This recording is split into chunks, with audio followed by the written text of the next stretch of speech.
Assalamualaikum warahmatullahi wabarakatuh.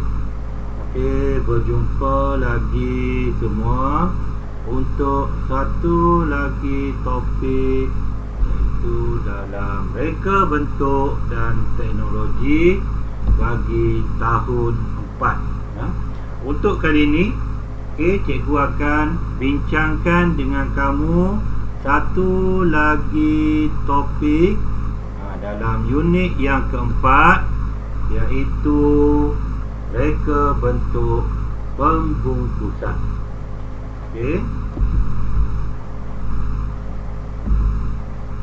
Reka bentuk pembungkusan macam biasa bersama dengan cikgu Fendi. Kita akan mengupas ataupun kita akan bincangkan tajuk ini. Yang pertama, apa itu reka bentuk pembungkusan? Apa yang dimaksudkan dengan reka bentuk pembungkusan? Reka bentuk pembungkusan ialah satu kaedah, satu cara penyimpanan dan melindungi suatu barangan dari rosak dan tercemar. Maknanya dia dengan ada pembungkusan ni, kualiti suatu benda ataupun jangka hayat suatu benda lebih lama. Dia bergantung kepada jenis barangan yang dibungkus. Barang apa yang kita nak bungkus, sama ada barang tu jenis lembut atau sepuk, barangan yang jenis keras, barangan jenis cecair, ataupun barangan berbentuk krim atau pelekat. Ini ialah barang-barang ataupun benda yang nak kita bungkus. Seterusnya, pembungkusan yang baik. Pembungkusan yang baik adalah mengikut kategori dia. Masuk kategori dia ialah makanan dan bukan makanan. Barang yang bentuk makanan dan barang yang bukan berbentuk makanan. Dan kategori produk inilah yang akan menentukan sama ada bahan yang akan digunakan sesuai atau tidak. Boleh? Kita tengok seterusnya. Pembungkusan. Pembungkusan ni dia ada yang jenis konvensional ataupun jenis yang lama, dan pembungkusan yang jenis moden yang terkini. Jadi kita tengok. Apa perbezaan kedua-dua jenis pembungkusan ini? Jadi pembungkusan konvensional. Pembungkusan konvensional ni biasanya dia menggunakan benda ataupun bahan yang berasaskan tumbuh-tumbuhan. Dia gunakan tumbuh-tumbuhan. Dan untuk pembungkusan yang moden, dia telah tukar daripada tumbuh-tumbuhan kepada kertas dan cardboard. Mana dia jangka hayat dia lebih lama. Yang kedua, penggunaan bahan berasaskan haiwan atau kulit haiwan untuk konvensional. Dia gunakan bahan yang berasaskan haiwan. Manakala untuk yang moden, dia telah tukar daripada kulit haiwan kepada bahan yang berunsurkan logam. Macam saya cakap tadilah. Jadi jangka hayat dia lebih macam. Okey, yang ketiga, untuk pembungkusan konvensional, penggunaan bekas berasaskan tanah liat. Ini yang ketiga. Ada jenis pembungkusan yang menggunakan bahan berasaskan tanah liat. Okey, dan untuk pembungkusan moden, dia telah tukar tanah liat kepada bahan yang berasaskan kaca. Okey, kita tengok pula yang keempat. Okey, untuk konvensional, dia menggunakan kertas surat khabar dan daun pisang. Terutamanya untuk nasi lemak lah kan. Yang korang tahu nasi lemak. Dan untuk yang moden, dia dah tukar kertas tu kepada bahan plastik. Jadi lebih selamatlah, tidak mudah tercemar.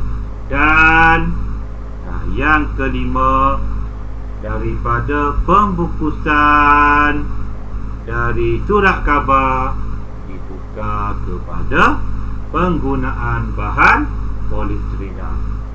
Polistirena, mana dia makanan diletakkan dalam polistirena, nak bawa pun mudah lah kan.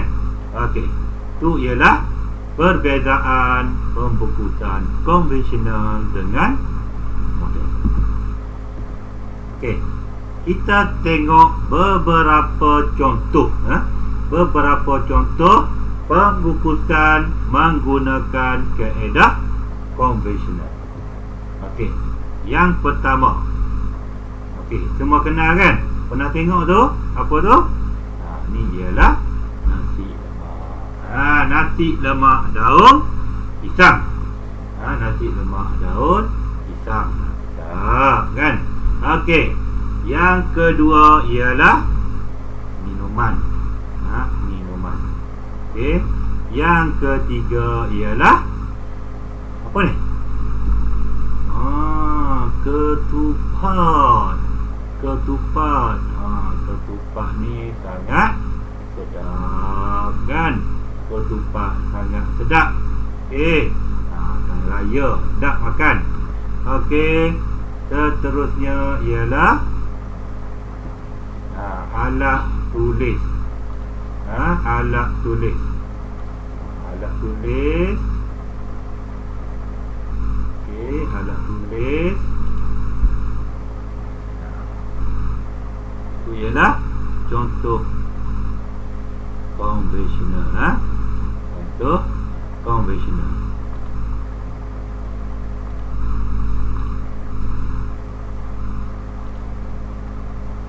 Okey, seterusnya kita tengok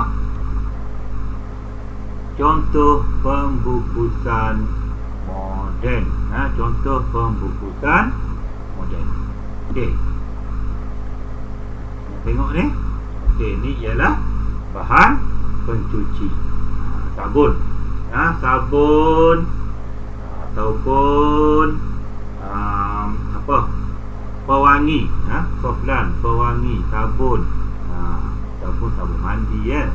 Okey, yang kedua ialah apa tu? Ubat-ubatan. Ini pembungkusan moden, dia dah letak dalam bekas kaca, bekas plastik kan. Okey, yang ketiga, tu apa benda tu? Burger, daging burger. Daging burger dah diletak dalam plastik. Okey. Yang keempat ialah buah-buahan. Buah-buahan. Okey. Seterusnya kita nak tengok apakah faktor-faktor yang menyebabkan perubahan kepada reka bentuk pembungkusan. Faktor-faktor yang menyebabkan perubahan kepada reka bentuk pembungkusan. Okey. Jadi kita tengok yang pertama. Okey. Yang pertama ialah memudahkan penempatan produk. Makna dia produk kita lebih mudah untuk disimpan. Okey, yang kedua perlindungan produk. Perlindungan produk. Yang ketiga ialah perlindungan pengguna. Okey, yang keempat ialah sesuai dengan alam sekitar. Yang kelima ialah nilai promosi. Dan yang keenam ialah dari segi pertimbangan kos untuk ekonomi. Dan kos untuk ekonomi. Jadi ada 6 faktor-faktor perubahan reka bentuk pembukusan. Okey. Jadi kita tengok beberapa contoh perubahan reka bentuk pembukusan. Okey, kita tengok. Okey, yang pertama ialah perubahan nasi lemak. Okey, ini ialah pembukusan konvensional untuk nasi lemak. Okey, kemudian dia telah diperbaharui. Dia jadilah pembukusan dalam polietilen, kan? Seperti gambar. Okey, yang kedua ialah minyak masak. Okey, minyak masak kalau dahulu minyak masak paket dalam plastik, kan? Kemudian dia telah diperbaharui pembungkusan, diletakkan dalam botol. Dia lebih tahan, dari segi kualiti dia lebih tahan lama. Okey, boleh? Okey. Okey, yang ketiga ialah untuk gam. Kita bagi contoh gam. Okey. Ni gam zaman-zaman 80-an. Zaman 80-an, zaman 70-an dulu. Inilah bentuk gam. Dan dia telah diperbaharui kaedah pembungkusannya, maka terhasillah bentuk gam yang seperti dalam gambar. Okey, boleh? Okey. Okey, cikgu rasa itu saja untuk sedikit maklum ataupun sedikit perkongsian pengenalan untuk tajuk reka bentuk pembungkusan. Okey, sekian, terima kasih. Semoga kita berjumpa lagi untuk topik dan tajuk seterusnya. Okey, jangan lupa subscribe lah channel cikgu supaya cikgu dapat lagi berkongsi ilmu, berkongsi nota dengan kamu semua. Okey, semoga berjumpa lagi. Assalamualaikum warahmatullahi wabarakatuh.